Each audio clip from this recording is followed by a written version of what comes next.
Okay, I think we can get started. We may be admitting people to the meeting as we kick off here, but again, welcome. This is Michelle Nypaver. I'm the pediatric lead in the Medic Coordinating Center. I know most or have met most of you, and if I haven't, hello and welcome. The pediatric world is again experiencing a major event in line with something similar that happened to all of us during the COVID pandemic. And we thought that this is a moment whereby our collaborative that has seats at the table from many EDs around the state, it would be helpful to leverage our platform so we can begin talking with each other about this, as it really affects all of our EDs. So the format of this meeting today, this town hall, is going to be a Zoom format, and I'm going to hand it over to Megan here in a minute to just kind of go through some of the housekeeping items before we launch a little bit and dive in to our session that will include some panelists, and then really we want to engage with all of you. So this is a please talk kind of meeting. So take it away, Megan. Hi, everybody. Thanks, Michelle. I'm sure you're all experts at this point with Zoom, but just a quick few reminders. As Michelle said, we want this discussion to be interactive, so you will have the ability to unmute yourself and speak and ask questions. That's all part of the goal here. We want to share. We want to hear what you have to say. We'll also use the chat section that'll be monitored by medic staff throughout. So please feel free to leverage that as well. Quick reminder, when you're not speaking, if you could mute yourself, that would be great. And then if you're at a computer and have a moment to just update your name so that we can see the site that you are representing on today's call, it helps just let us know who all we're chatting with. So as a reminder, you all saw this will be recorded, and we will definitely be sharing the information that we have after the fact. So thank you. Awesome. Thanks, Megan. So again, in the spirit of sharing, please feel free to interrupt me, but also put any questions you have in the chat. Our team will be in the background collecting all of those. They'll butt in when necessary to get your question answered. And for those questions that we can't get to, because we may not get to, we will definitely get those answered for you and follow up afterwards. So without further ado, we want to tell you about something big happening. And I think we all know it. And I don't want to short shrift the pediatric centers who've really been at this work now for several months.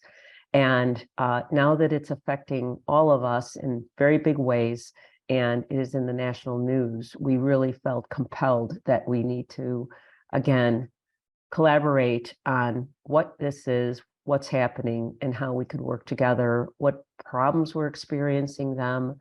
Some of us may have good answers for those or help.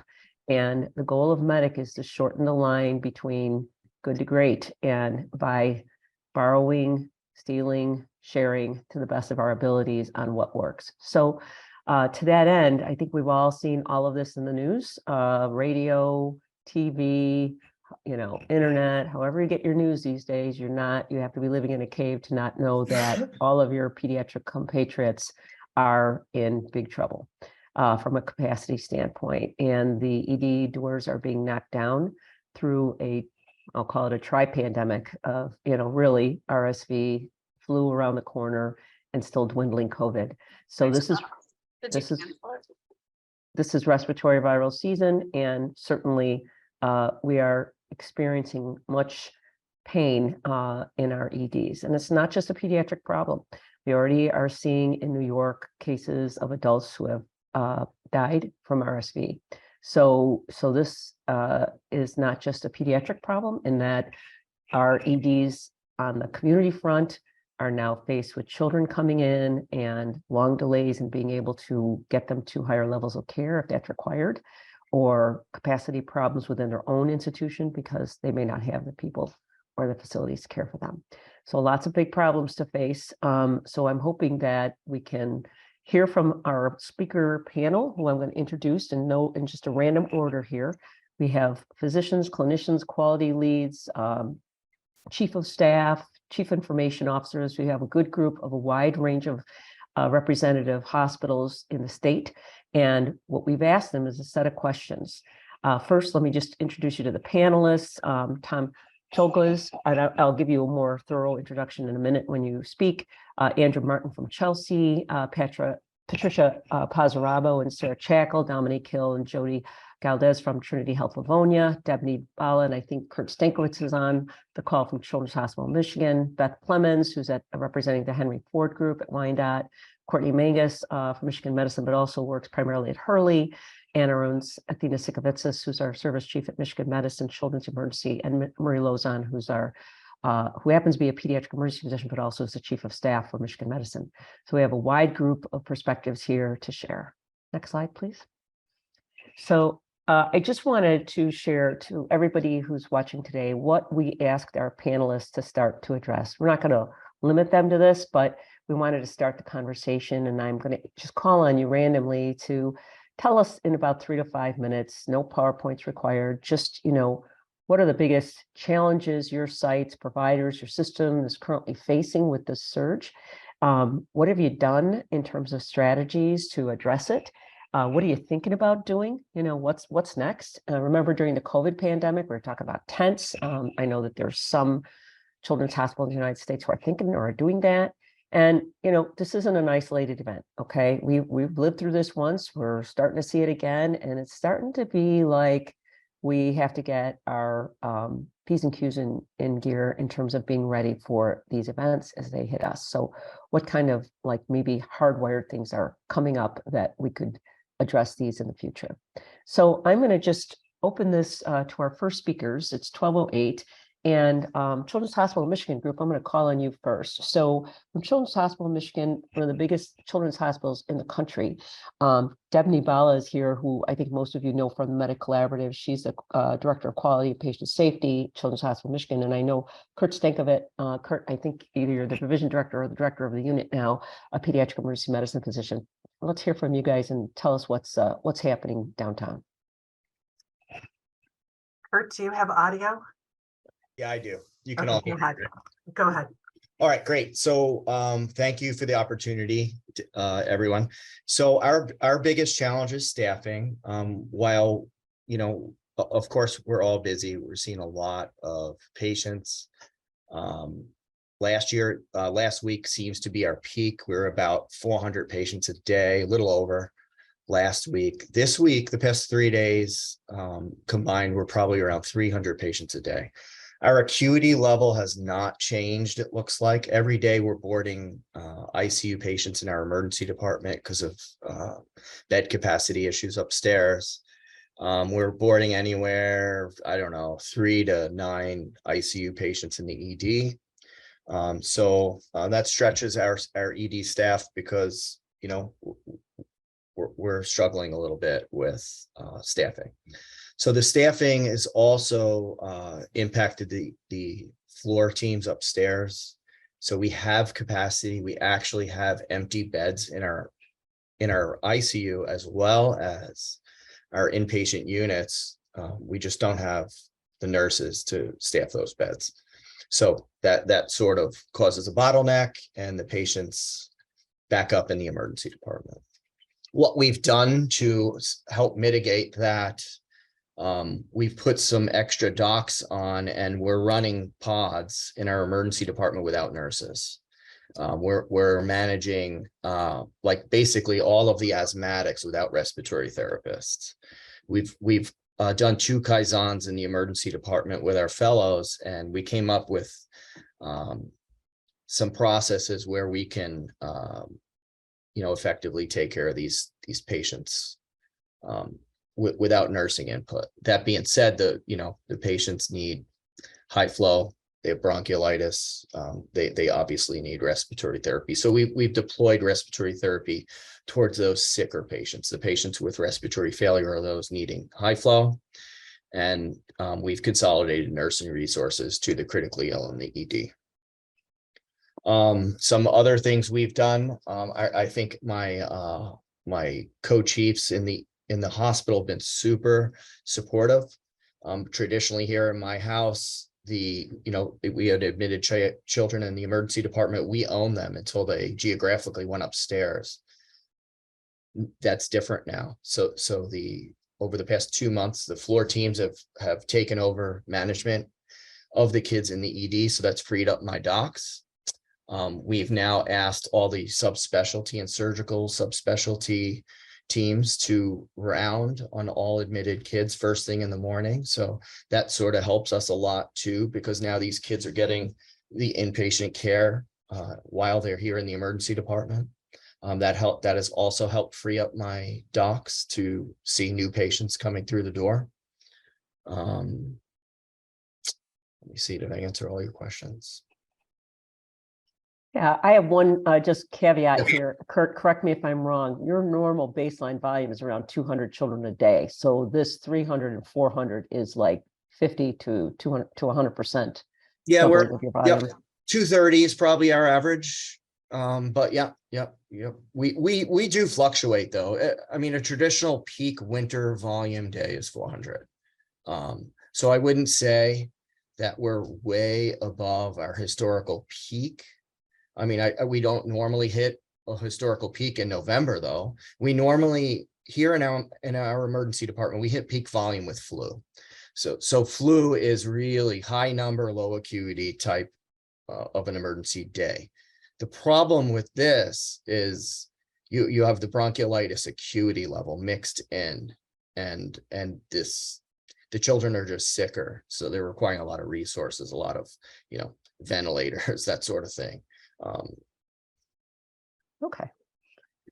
Thank you. Deb, do you have anything to add? What I would add from my perspective is that these kids are younger, they get sicker quicker, and they stay sick longer. So the discharges aren't as quick as we had seen a couple of years ago with RSV.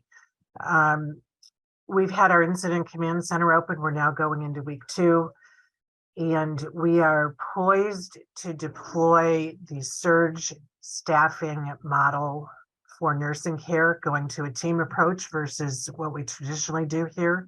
So you'll have one nurse who's used to that unit and used to that patient population with support people there to help her and able to manage more patients in a team model. Currently the house is, as Kurt said, is full. All of the inpatient units are maximized. We have one 40-bed unit that is full of 38 patients, and all of them have RSV. And that's something, as Kurt said, we usually don't see till much later. We're doing okay with equipment at this point, keeping tight watch on that. So like yesterday, we had 44 ventilators running, and that's a combination of vent and NIPPV and 50 patients on high flow. So really maximizing what we can with the resources, and the resources have been steady with supply chain so far. Great. I'm going to pivot now. I'm going to hold on any questions just so we can kind of hear from a couple of the panelists here. Trinity Health, we have a team. Sarah Chackle is one of our, and Dominique Hill have been our medic point people there, but they also have Jody Galdes, who's the medical director of the ED and the chief information officer, as well as their chair of the ED, Patricia Pazarabo. So any of you folks want to say a few words? Yep, this is Sarah Shackle. I will take the lead. We also have today Dr. Paz and Dr. Galdes on the call. Just looking at this, so we're a community site, and traditionally we don't see a ton of peds volume because most of the parents in the community, we're about 20 minutes from Children's, 20 minutes from Ann Arbor, and 20 minutes from Beaumont Royal Oak. And so a lot of times the parents with the sicker kids would take their kids to one of those sites. But now with the surge, we're seeing an increased volume. And I think part of it is just more sick kids. Part of it is because people will tell us, sometimes we've even had parents who have been waiting in the waiting room at one of those facilities who say they were there for 6 hours and they weren't seen. And so they left and came to us.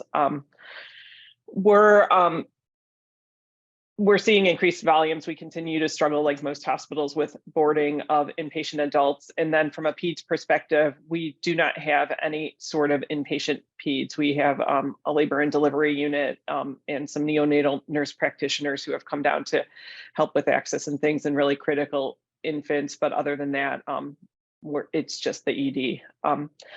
The things that we're seeing is that when we're backing up in our waiting room, we have a process called team triage, where we have one of our docs actually sitting up front, typically with the triage nurse, to just get a quick look on all comers. And we've identified some sick kids through that, just looking at how they're breathing and things. We can swab them pretty early on and get things started. We do try to prioritize getting the kids back for care.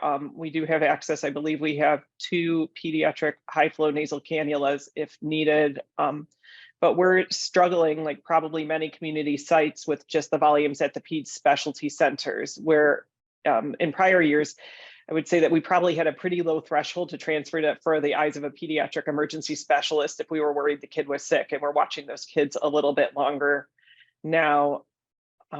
We've worked with our partners at St. Joe's Ann Arbor, where they have inpatient peds, and their pediatrics group has been fantastic in terms of making themselves accessible to our docs, to even do a look. They'll do a doximity dialer thing to take a look at the kid. They flexed and been able to take some of our less sick children who just generally are perceived to need floor care or just some oxygen support, and they're not requiring high flow, so that we don't have to overwhelm the tertiary care centers. Within our ER group as well, we've got a list of every pediatric emergency department or every pediatric ICU all the way out to Pittsburgh. And to my knowledge, we have definitely transferred to Toledo, and I think we may have gone as far as Fort Wayne, Indiana. In terms of, I will pause there in case Jody or Patty, you have anything to add. Hi, Sarah. That was a great summary. The other thing that we've working closely with the Ann Arbor, the IHA pediatricians have offered us next day follow-up for patients. So ones that we might have thought about, like Sarah said, transferring for a pediatric evaluation. If we think they're well enough to go home, we have the security of next day follow-up, which has also helped. These are great ideas. Keep them coming. Dr. Paz, do you have anything else? No, they summarized it. Not having pediatric floors at our institution makes it a little bit more challenging because we have to hang on to our pediatric patients that might be critical a little bit longer. So we're working very closely with our respiratory therapist teams and looking at different ways to mitigate complications, trying to look ahead, neo-T, neo-puff, the different things for ventilating to help, especially with the smaller kids that we're not used to holding for longer periods of time. Thank you. Awesome. Okay, I want to keep pivoting into the community and take us out to the western part of the state. We have a representative from the emergency care specialist who staffed the physician group who has staffed the new Corwell West EDs. That's the merger of Beaumont and Spectrum. So Tom Cholgish, who's a physician in that group, is going to give us an inside information. And that also includes DeVos Children's Hospital now. And I know that there was somebody who signed on from DeVos too. So if either of you can speak up, that'd be great. Sure. Can you hear me okay? Yeah, go ahead, Tom. Hi, thanks for letting me be a part of this. A lot of, I think, what we're seeing on the west side of the state is not much different, and in some ways it is. I think, thankfully, our difficulty might skew slightly more toward physical space. I think we've done a really good job with some creative solutions to nursing staffing. But we also have had our command center up now for a week and a half and have 2-time daily huddles to look at capacity and also outlying requests for transfers. Our group is slightly different because, like you mentioned, our core group staff the Children's Hospital in downtown Grand Rapids, but our adult partners in the same group staff 16 different facilities. So we're trying to support them as well and sort of keeping an eye on the community EDs. Some of the ways we're doing that, we've already had a pediatric ED observation protocol for several different diagnoses. This has sort of pushed us outside those normal inclusion criteria. And that sort of pushed us further to create a couple emergency transport protocols for EMS such that we can transport kids on high flow nasal cannula where that really wasn't set up before. We can do that with hospital equipment and actually bring that eventually back to the lending facility. It sort of made the need for education for both nursing and respiratory therapists for some simple things like deep suctioning and nasopharyngeal suctioning, but also high flow sort of brought that to the forefront. So we've pushed out education to regional nurses and respiratory therapists. The capacity issue at DeVos has been dealt with a few different ways. Our hospital opened in 2011, and for the first time since we opened, we're cohorting some patients in the inpatient space. So through our medical direction in the ED, and then some of the people in sort of above them as well, higher level decision making, we've created a cohorting algorithm. So if we have identical respiratory panels or respiratory results, we can actually cohort patients in what used to be private rooms. We've flexed up an inpatient space as well. So we've sort of commandeered a nursery in the NICU for inpatient beds. Our hospitalist service is running, I believe, 3 inpatient teams right now, and then created a triage officer position such that calls that are coming from outside hospitals can be screened by them.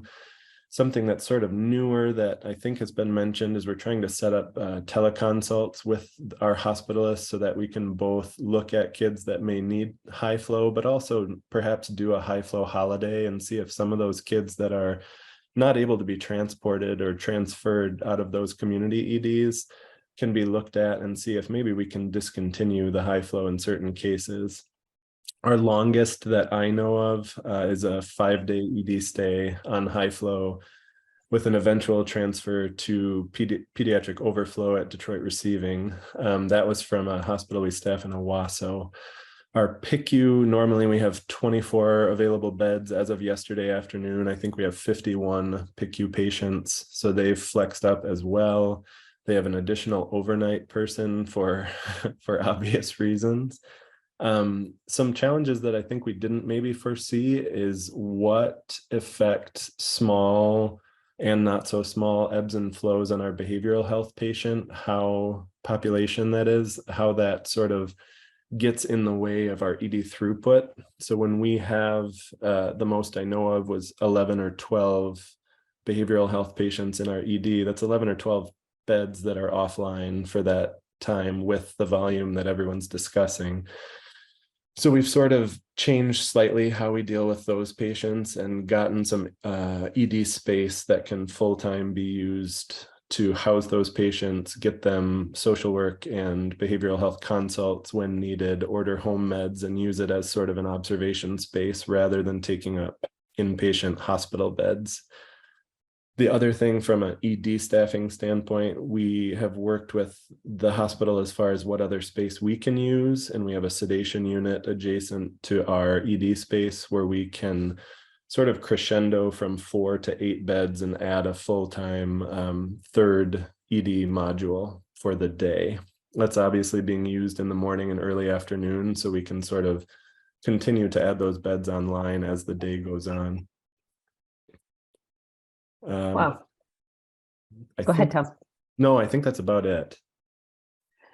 Thank you. That was very comprehensive. And one of the powers of this platform, right, is you can really, I mean, we have relationships with everybody on this call that you can really get in and under the hood of each of these places. And you can kind of see how, you know, how these things kind of, this puzzle fits or doesn't fit together in our ability to kind of care these people. I think there was somebody else from DeVos Children's who kind of signed in. Would you like to speak up? I wasn't sure who that was. My name is Mallory Davis. I'm an infection preventionist at Helen DeVos, but Tom did a great job summarizing everything. Thanks, Mallory. Glad you're here. Okay, then let's move on. And we're going to speak to Andrew Martin. Andrew is one of our nurses within Medic. He's a clinical quality nurse and quality benchmarking and external reporting for Chelsea Hospital, part of Trinity. Andrew, you want to say a couple things? Sure. Hi, thank you for having this, putting this together. I would actually like to defer to Dr. Gaffney Pappas, who's on the call right now.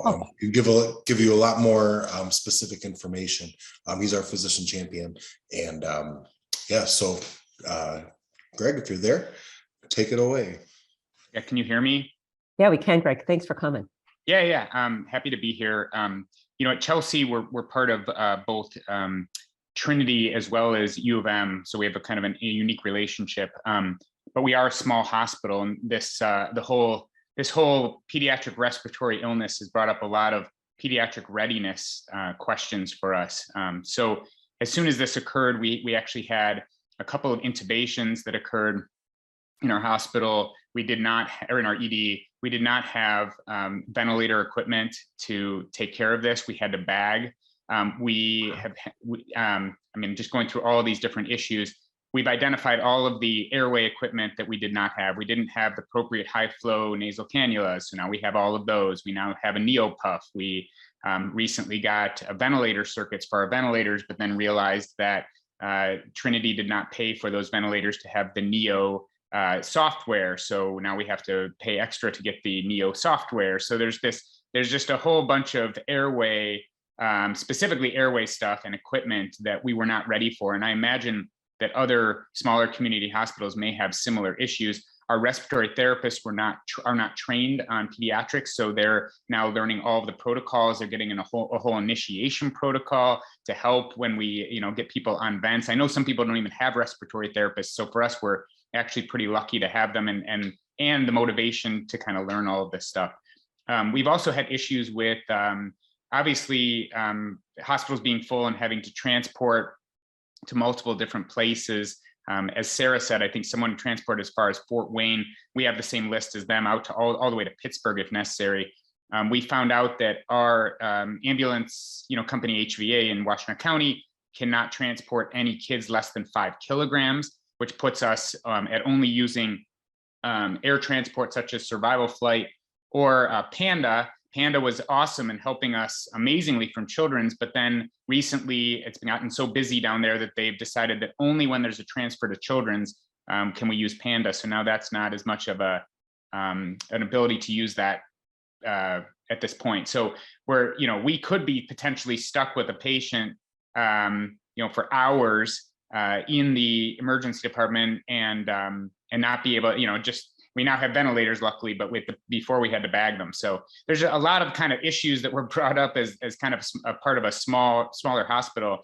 And even though we have such good relationships with Trinity and with U of M, it still it brought up a lot of things that I think make sense for the whole state. I mean, I'd love to see a list of what is readiness. What do we need in every emergency department across the state to be ready? These are kind of things that at least I haven't seen before, and maybe it's out there, but it just hasn't gotten out to everyone. So I don't know. Those are kind of the major issues that we figured out. We're also going to be doing some simulations, including our nursing staff and our respiratory therapists moving forward, so that we are all prepared when the next infant comes in. I think we had a 10-day-old that ended up getting intubated, and for us who don't do that as often as a children's hospital, that's quite a thing at a community hospital. So those are just thoughts. Greg, thanks. Those are amazing. And this is exactly what we wanted to bring up.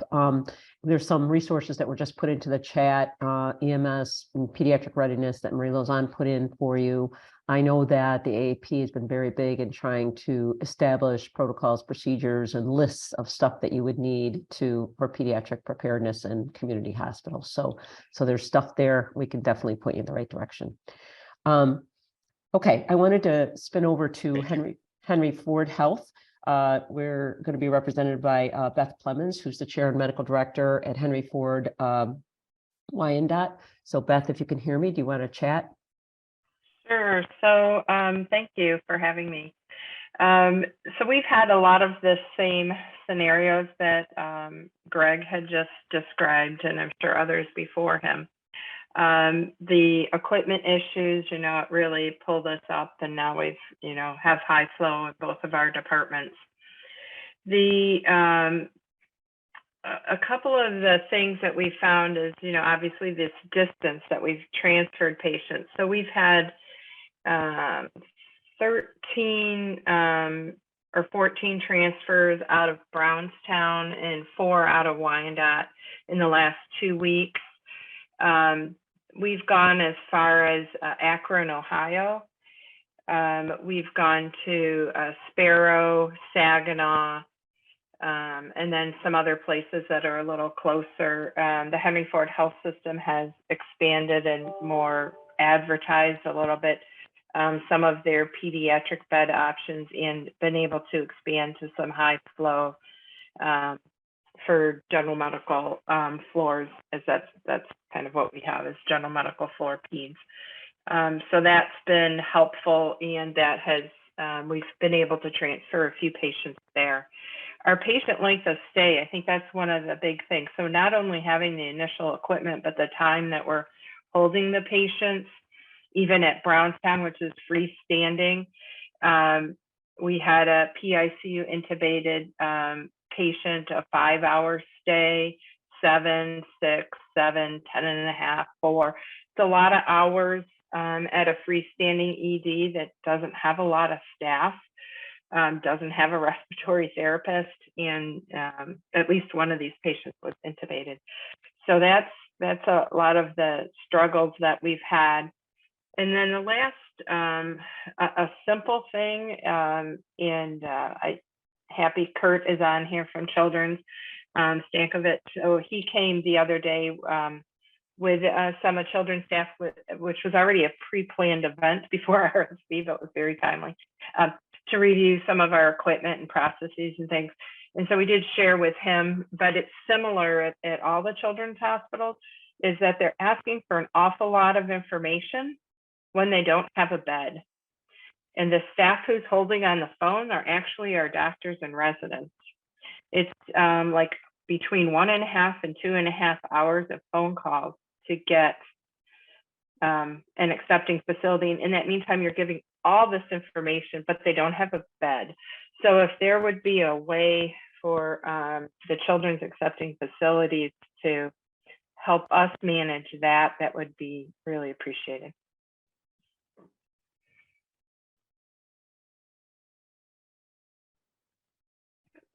Thanks, Beth. Oh, Really you're welcome. important.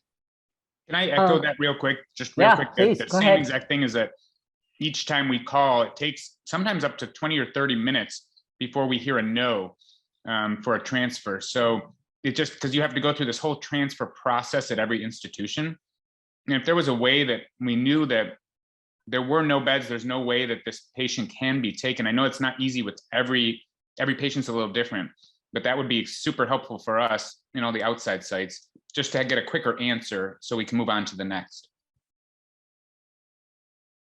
Thank you. I'm going to open it up to Michigan Medicine where, oops, I got a couple questions. So let's just get to those first. Lee Benjamin, go ahead.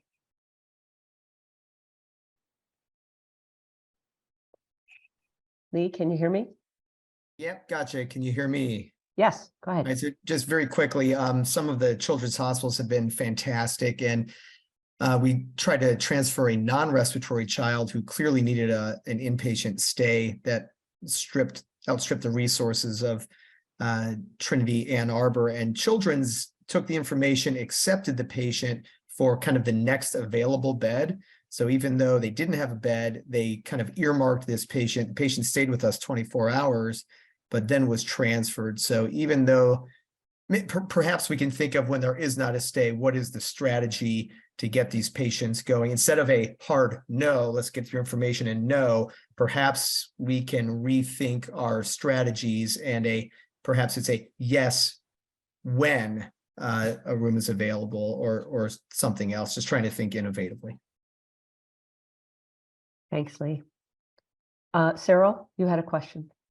Sure, Yep, thank you. Thank you.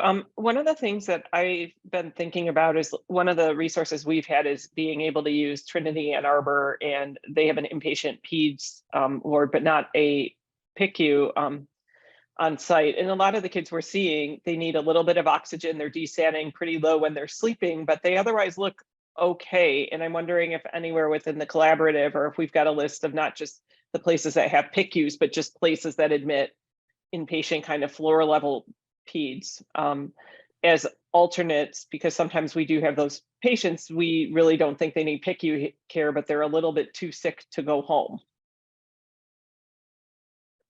Anybody in the collaborative want to respond to that?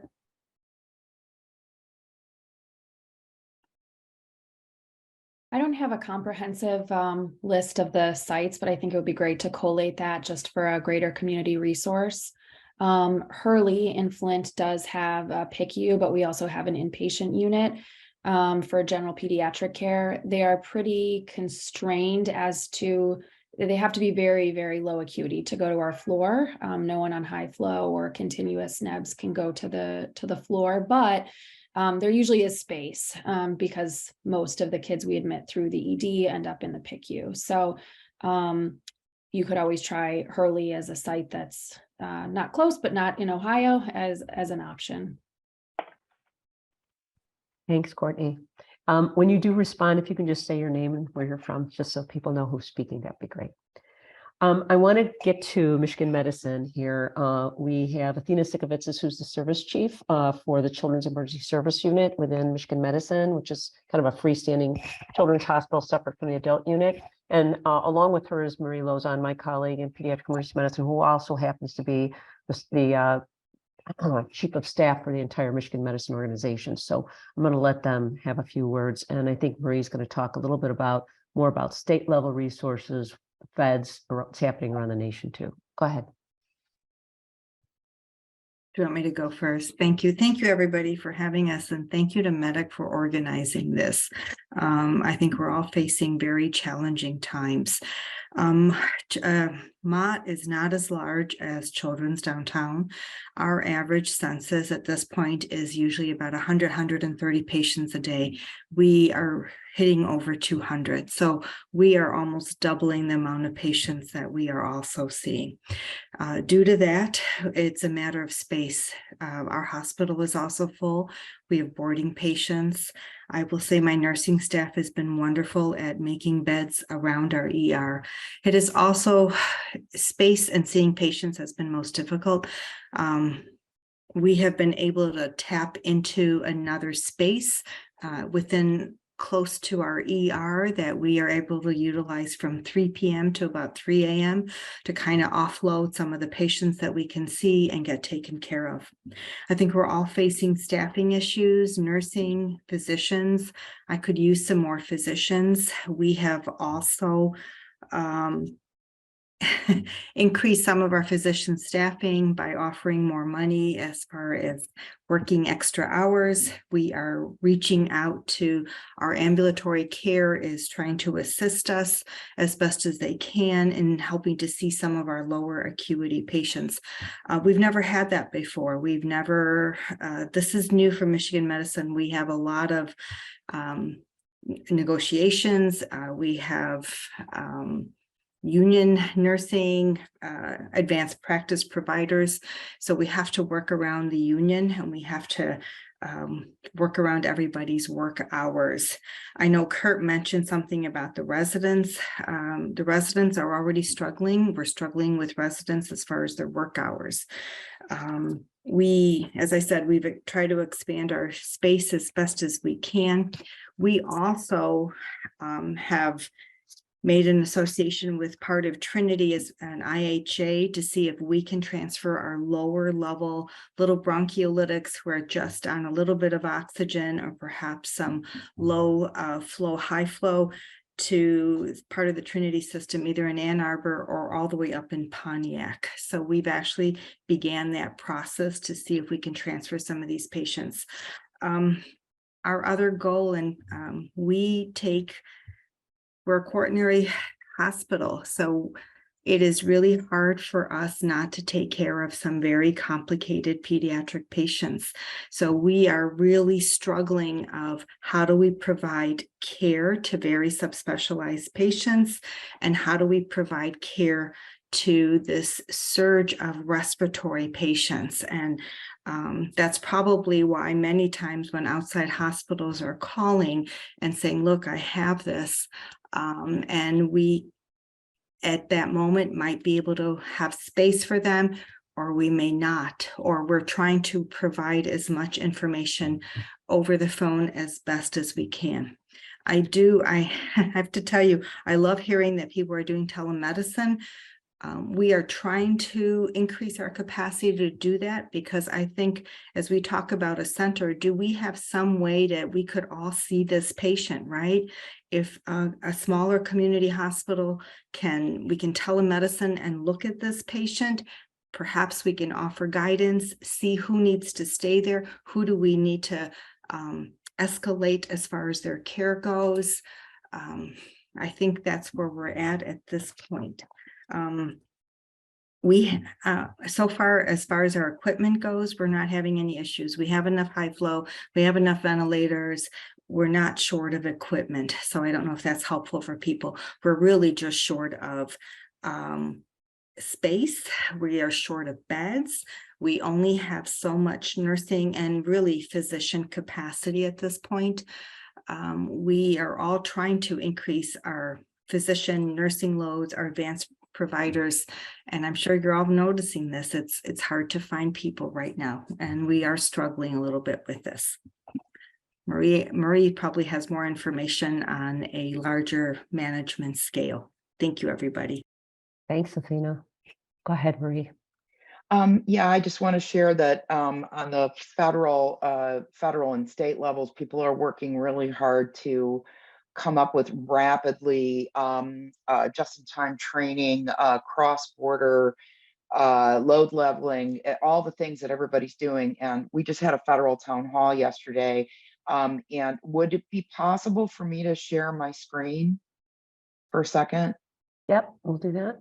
Megan, Andy, I think you should be able to, Marie. Okay, just for a second. I just want to share some, data, and I'll make it. I might not be able to see the comments, but I'll make it into slideshow. The CDC is constantly updating the data, and if you look at, I'll start from the beginning. A whole bunch of federal agencies. This is ASPR, this is HRSA, this is FEMA, this is everybody are working on this, and they get it. But each individual region is in a different. We're in FEMA region 5, and so we're partnering with all regions across the country to understand. I want to put this out there to make sure everybody knows that this is, and we can share these across the medic family. Region 1, which is the upper Northeast, is doing a just-in-time series of webinars for people that are not used to taking care of children, whether it be therapists, EMS, nursing, or physician. There's these webinars are becoming available, and I just wanted to make sure people knew about that. I think the link in the lower left-hand corner will be active, and we'll send this out. But this is all being shared in real time across the country to try to help folks that don't do this every day. The CDC, if you zone into RSVNet and FluNet, it is clearly, I don't think I have to tell anybody that the little kids, if you look at that 0 to 1 age group, that we are just incredibly surging with respiratory virus. They're keeping up on this in the National Syndromic Surveillance Program, and they know about it, and they're trying to make sure that we know what's coming in terms of flu, like illness and hospitalizations. And these are open. If you go into these dashboards, it's not that we don't know this. We know what's coming into our emergency departments. But if we know what's coming, if we know that flu is right around the corner because it's down in the southern states, this might be helpful for your hospital epidemiology folks, for planning to see what's coming along the way. For example, if you look at November 2022 on the right-hand side, you'll see that last year's RSV hospitalization spikes for like the less than 1 year old age group, it's nowhere near this month's hospitalization spike. So we all know this, we're feeling this, but there are data dashboards that you can kind of use a little bit to plan. This is the flu. The flu is already coming. You know how the CDC does weeks of the year. Look at where the flu in the 2022 red line, the flu is coming much earlier. It's not here in the north, in the Midwest yet as much. I think some of us are seeing the occasional flu A, but it's coming. The southern states are really already kind of getting a little bit saturated with influenza, and this is the fear. This is really the crux of what I want to talk about. This is the real deal. There's 194 PICU beds officially PICU beds in the state of Michigan, 9 PICUs, 9 different centers. The centers in red on your right are what we would call our regional pediatric centers. Those 6 of them, the 3 quaternary, and we kind of at the state level call them the big 3. The quaternary centers of DeVos, CS Mount in Ann Arbor, and Children's are the big 3, but 70% of the beds are in the big 3 and 95% of the quaternary care is in the big 3. This is really constrained in our state. You can see, I want to give Matt Denenberg, who's a colleague at Corwell Beaumont in Royal Oak, credit for this slide. We do have statewide tracking boards to tell us who has beds, but not everybody has access to EM resource. And it's also not perfect real-time data, but these are the centers that can take PICU kids. I know they're all stretched to the limit, and their staffing ratios and their ability to do just-in-time training to make nursing, respiratory therapy, and physician staff more comfortable with the sicker patients. It is what it is. They can do what they can do. But just this tells you how difficult it is if 95% of quaternary and 70% of the total beds are in the 3 specialty centers. This makes it really hard. And kudos to our friends in Saginaw, our friends at Sparrow, our friends at Hurley, and our friends at Kalamazoo who are taking care of kids in their PICUs, because it's just really hard to staff up and stretch up if this is all we've got in the state. There are a lot of children's hospitals in, for example, the state of Ohio. They have Toledo, they have Akron, they have Dayton, they have Cincinnati, they have nationwide. They have just more resources because of the way the politics is structured. They're not a certificate of need state, so they can just open them. I really want also to share, these are some quick, just-in-time kind of resources about how to take care of kids in non-kid settings that you could use. I just wanted to share those things broadly with the medic group. And what I would like to also share is that the physician leaders at all of our centers that do take care of sick children are actively working with Dr. Bagdasarian, the state, Michigan Hospital Association, to create what I would call kind of a modified virtual pediatric coordinating center, in the sense that we are hearing, I heard, the stories of folks holding critical kids and not being able to get a bed placement. We do not have this baked. We do not have this complete, but this has been a dream of many of ours, that if we could stand up a group of leaders, perhaps 3 or 4 of the hospital leaders in this consortium that we created, among those folks that are leaders of that hospital who've been having conference calls every week since 2014, since enterovirus D68. We have trust in each other, and we are attempting to get our hospital leaders to sign off on what we call a pediatric critical care safety net, so that if, let's say, I heard from our friends at Brownstown, they've got a sick kid, possibly intubated, and you need to get that kid out, the 2.5 to 3 hours of calls is sapping, draining, and dangerous.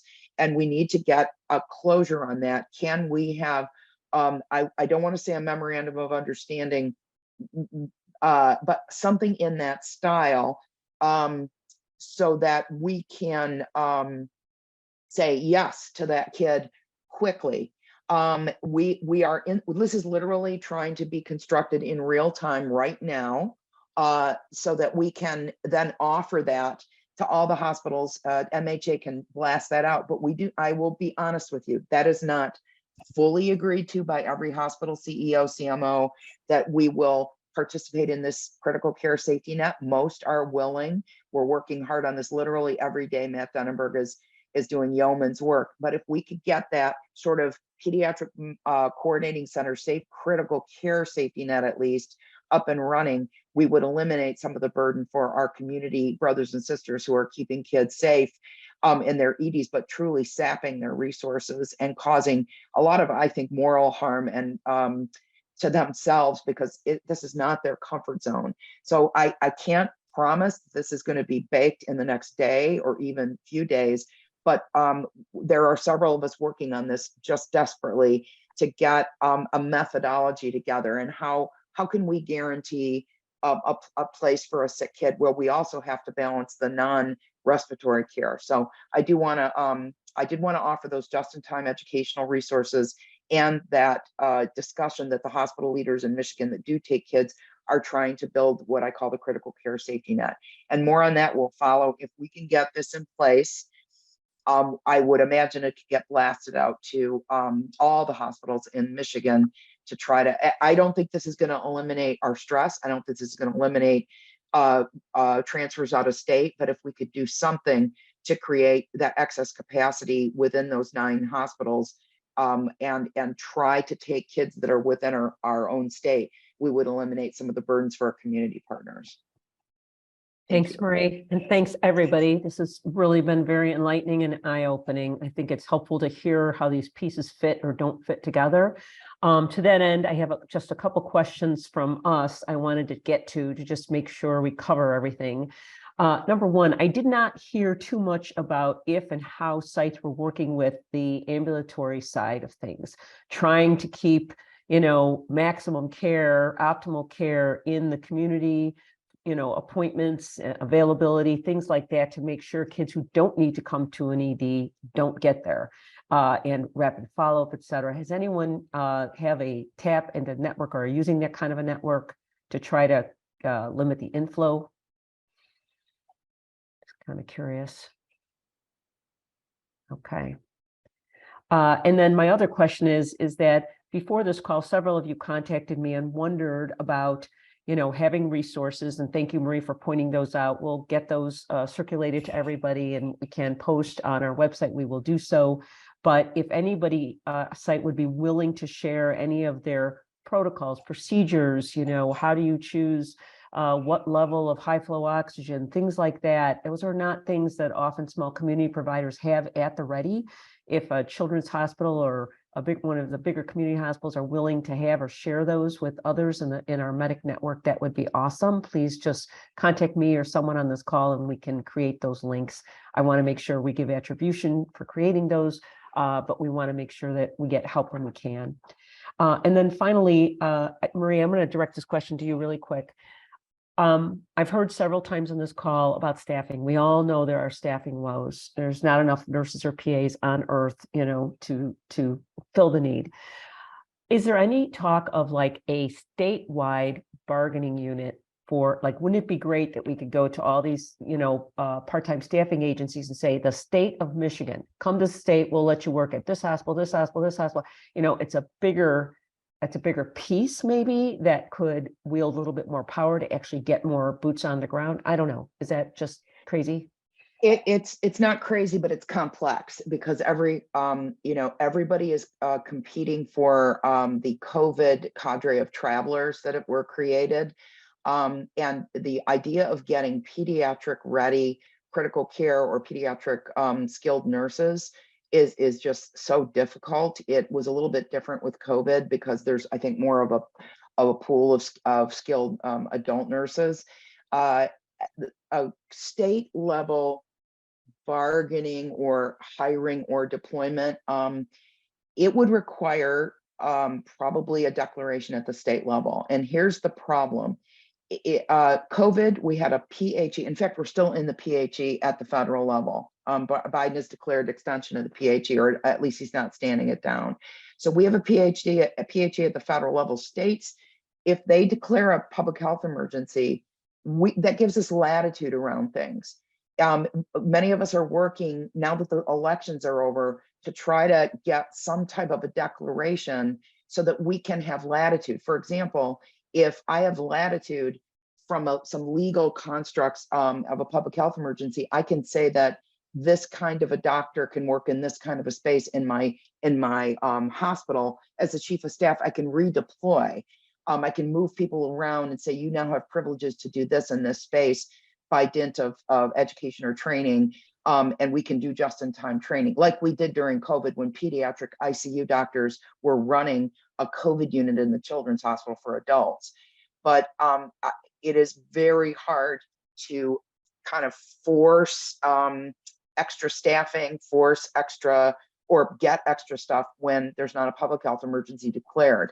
I have been asking our government relations officer to think about trying to, I don't know what we're going to do. Some places are just declaring a self-declared hospital emergency on site and not waiting for the state. Some of us are halfway involved in the state. I talked about this consortium. Until we get a little guidance at the federal, you guys know the AAP and the Children's Hospital Association have reached out to President Biden. Declaring a child public health emergency would be kind of a new thing for this country, but it sure would help us with getting moving things around and getting some resources. Region 2 South, which is our healthcare coalition in the southern part of southeastern part of Michigan, is moving volunteers around, moving equipment around, including stuff we're asking for at Michigan Medicine. So we're doing everything we can in that kind of disaster space, but it's interesting. Us folks taking care of children are kind of all alone, and we don't have a lot of state and federal declarations that are making it easier for us to do telemedicine across state lines or have latitudes about licensure or privileging. So I know that's a pretty terrible answer, but that's just kind of how it is. I'm working on it. Thank you, Marie. You're our inside agent to a lot of those federal agencies. I want to thank everybody for their comments, their questions. There were some residual questions that we did not get to, but we will post them in a way that people can respond to them. If anyone heard from other people on the call that they don't know well enough and would like us to link the two of you, please just send me an email. I will make sure that that happens. If you said, hey, that strategy is great, I don't know anything about it, we got the same problem, can we get some help? We can do that. So please just let us know. We put a poll in for future town halls. If there is some discussion topic you heard today that you really think we need to explode this and spend a little bit more time, please let us know what you think about that. We'd love to hear that too. So I want to thank everybody, particular, and be nice and be kind to the callers and the receivers, because there are no quick answers here. So thank you all again, and we appreciate your time. And if there's anything Medic can do specifically beyond just hosting a town hall, we'd like to hear that too. So feel free to shoot me an email. Thank you, everyone. Have a great day and happy Thanksgiving.